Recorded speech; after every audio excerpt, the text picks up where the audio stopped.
नमस्कार मित्रांनो, समोसे तर सगळ्यांचेच आवडते आणि आपण बाहेरून आणून नक्की खातोच. पण रोज आपण जे समोसे खातो ते मैद्याचे असतात. पण कधी तुम्ही गव्हाच्या पिठापासून बनवलेले समोसे खाल्लेत का? नाही ना? तर ही रेसिपी तुमच्यासाठी आहे, कारण का समोसे अगदी उत्तम बनतात, खुसखुशीत, कुरकुरीत बनतात. बनवायला सोपे आहे. फक्त तुम्हाला शेवटपर्यंत व्हिडिओ पाहावा लागेल, म्हणजे तुमच्याकडे काहीच चुका होणार नाही. तर चला, जास्त काही न बोलता पटकन रेसिपीला आपण सुरुवात करूया. सगळ्यात अगोदर आपण काय करायचं, 1.5 वाटी घ्यायचे ते गव्हाचं पीठ. त्याचबरोबर इथे मी मेजरिंग कप घेतले, तुम्ही कोणतीही वाटी घ्या. इथे आपण रवा घ्यायचे, बारीक रवा असेल तर उत्तमच आहे, नसेल तर मिक्सरमध्ये अशा पद्धतीने घालून अगदी पूड करायची आणि मग तो घ्यायचा. मीही सुद्धा, माझ्याकडे बारीक नव्हता तर जाडा रवाला बारीक अगदी पूड करून घेतली. त्यानंतर इथे आपण 2 चमचे घालायचे आपण साजूक तूप. इथे अर्धा चमचा तीळ घालायचे, नसेल तर हरकत नाही, आणि जर कलोंजी असेल तर ते घालू शकता. तेही नसेल तर काही नाही घातलं तरी चालेल. चवीपुरतं मीठ घालायचंय, ओवा थोडासा हातावरती चोळून तोही घालायचा. आता सगळी जिन्नस झालीत तर आपण अशा पद्धतीने मिक्स करूया. आता चमच्याने काही गरज नाही, कारण चमच्याने मुळी होतच नाही बरोबर. तर हाताने व्यवस्थित त्याला अगदी सगळी जिन्नस एकजीव करून घ्या. एकजीव झाली की नंतर आपण पाणी, थोडं थोडंसं पाणी घालून पीठ मळून घ्यायचं. तर मी इथे काय केलं, जी वाटी होती ना त्याच्यामध्येच पाणी पूर्ण भरून घेतलंय, म्हणजे आपल्याला कळू दे की पाणी किती लागतंय. आणि अशा पद्धतीने पीठ मळायला लागायचं. आता थोडंसं कमी वाटलं, पुन्हा पाणी घातलं. अशाच पद्धतीने थोडं थोडंसं पाणी घालून पीठ असं मळायचं, जास्त अगदी पातळीने आणि जास्त अगदी कडकही नाही. तर अशा पद्धतीने पीठ मळून घ्यायचं. तर बघा, आता मी चांगलं व्यवस्थित पीठ मळून घेतलंय.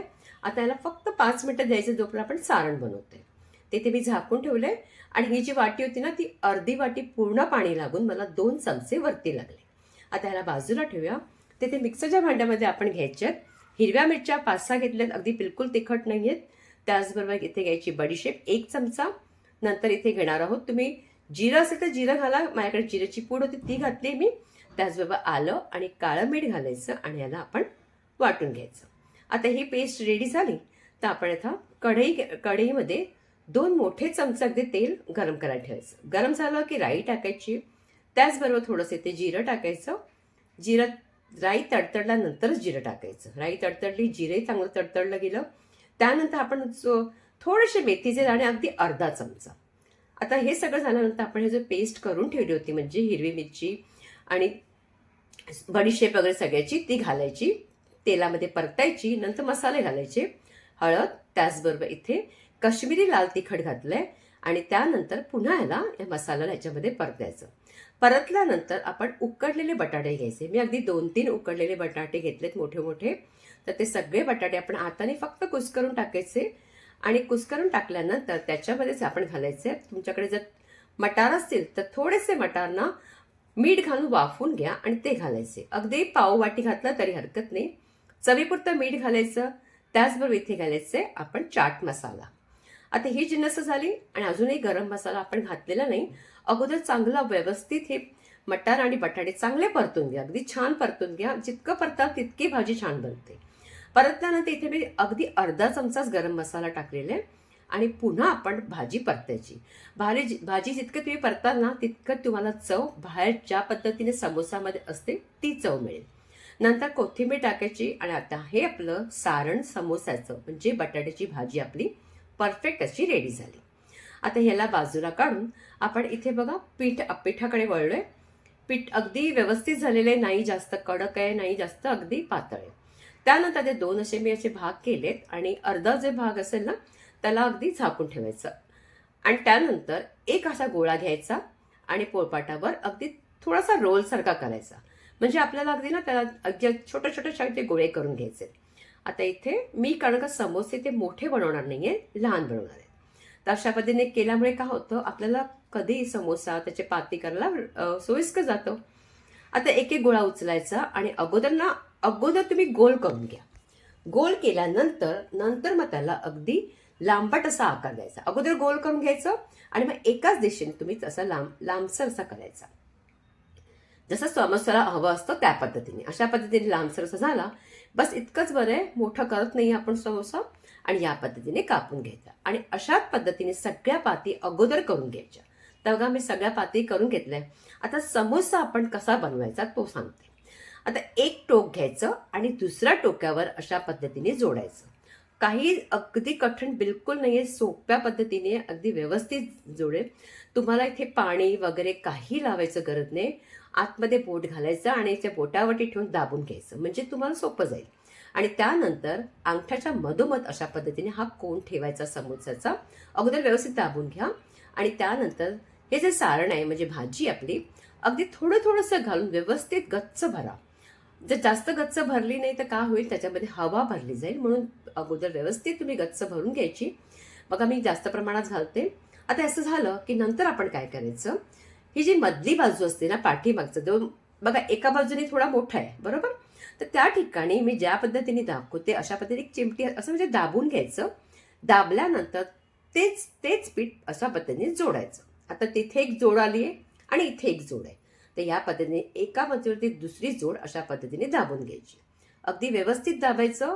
दाबलं म्हणजे तुमचा समोसा तेलात बिलकुल सुटणार नाहीये आणि तुम्हाला इथे पाणी वगैरे काही लावायची गरज नाही.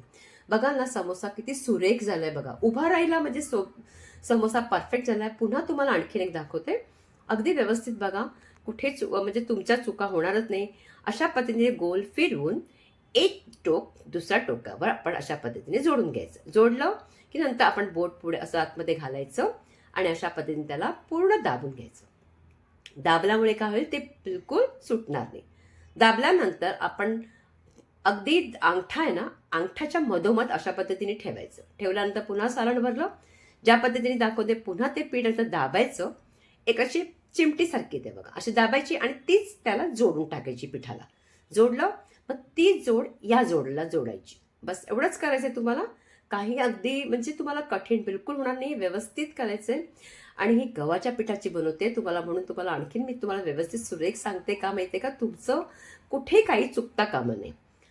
तर हे झालं. आता त्यानंतर आपण या सगळ्या समोसे करून घेतले बघा, व्यवस्थित करून घेतले. आता आता इथे सांगते की तेल किती गरम असतं पाहिजे. कढईमध्ये गरम तेल करायला अगोदरच ठेवायचं. अगदी मोठी गॅस करून ठेवायची नाही, मीडियम ठेवायची. जसा तुम्ही गोळा घातला की बऱ्याच वेळाने तो वरती येतो, त्याच वेळी समोसे घालायचे. समोसे सगळे घालायचे. गॅस अगदी मंद करायची, बिलकुल मोठी करायची नाही. त्याला आपोआप वेळ द्यायचा. समोसाला बिलकुल काही हात वगैरे लावायचा नाही. हवं असतं तुम्ही चमच्याने करा. तर मी इथे नंतर 2-3 मिनिटांनी झारेने अशा पद्धतीने फिरवते. तर तुम्हाला कसं कळेल की समोसा आपला झालाय, की ज्यावेळी हे बुडबुडे जे असतात ना ते अगदी कमी होऊ लागतात, तेव्हा आपल्याला कळतं की समोसा अगदी खरपूस असा भाजला गेले. बघा बुडबुडे अगोदर जास्त होते आणि आता बऱ्याचपैकी कमी झाले आणि छान असा अगदी रंग आलाय. कुठे करपलं नाही, व्यवस्थित अगदी अगदी भाजले गेलेत. तशा पद्धतीने समोसे सगळे काढून घ्यायचे. आता पुन्हा मी बाकीचे समोसे होते ना त्याच पद्धतीने पुन्हा टाकले. आता जर तुम्हाला झाऱ्याने होत नसेल ना तर तुम्ही अशा पद्धतीने एखादा चमचा किंवा मी तर काटाचा चमचा घेतलाय, हलका असं फिरवत जा. मी फिरवतो त्यासाठी की तो व्यवस्थित एकसारखा अगदी व्यवस्थित तळला जातो. तर बघा हेही समोसे झाले. आता पटकन आपण काढून घेऊया.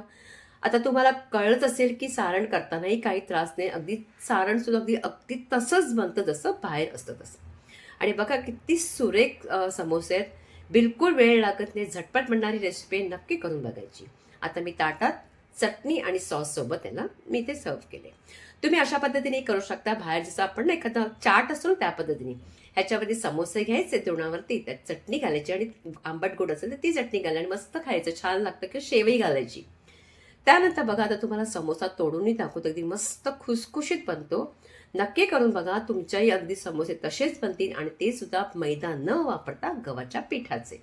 रेसिपी कशी वाटली, आवडली का? आवडल्यास जास्तीत जास्त लाईक करायचे, प्रत्येकाकडे शेअर करायचे. शॉर्ट व्हिडिओ पाहायला विसरायचं नाही. पुरेपूर सपोर्ट करायचे. तुमच्या सपोर्टिनेच मी पुढे जाऊ शकते. तर पुन्हा भेटायचंय आपण एका छानशा आणखीन एका रेसिपी बरोबर.